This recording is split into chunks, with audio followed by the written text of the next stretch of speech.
to Russia. She hasn't had one yet, though, so she's going to go first. Going back to Russia, Ukraine for a minute. Former President Carter has had some comments coming out of the elders meeting with President Putin.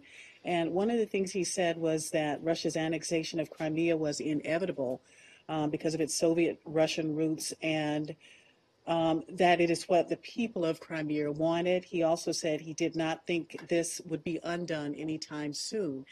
First of all, what is your reaction? Well, I hadn't seen the comments, but as from what you've said, first, I'm not going to get in the mind of President Putin about why he made decisions about what to do in terms of sending, in terms of Crimea annexing part of Ukraine, part of another country. I'm just not going to get into the motivations that might have underlied that, certainly. And we have remained consistent that Crimea is a part of Ukraine. That's why we've put sanctions on. That's why we've kept the pressure on. Obviously, there are enormous challenges here.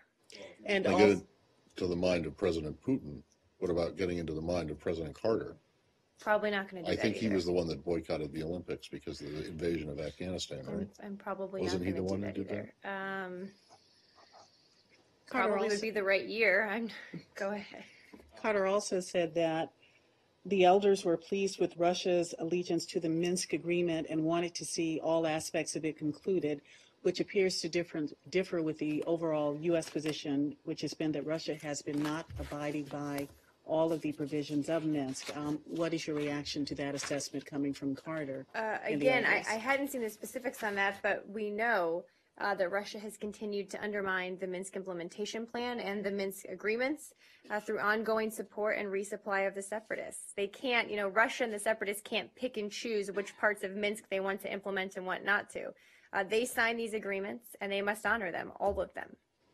What about the Kiev government? Does it have to honor the agreements? Yes, and Ukraine continues all to make of them? Yes, Ukraine continues to make progress in implementing its Minsk commitments.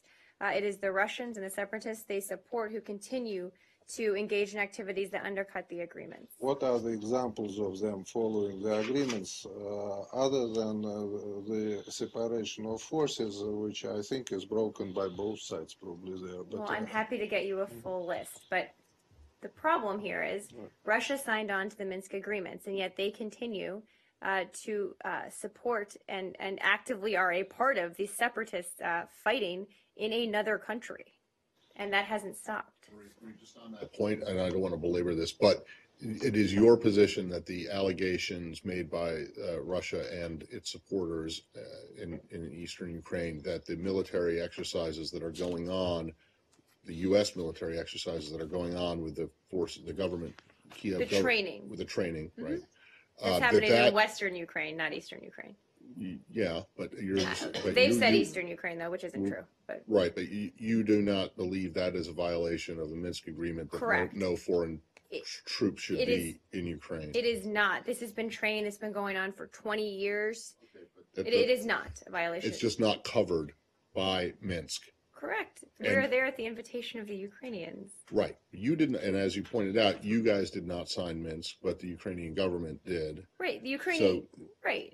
You don't, looking at this from the outside, you don't see no. sending soldiers to Ukraine, even if it's a Western Ukraine, to be a violation of the no foreign troops part of it is not a violation, no. Just a clarification from yesterday.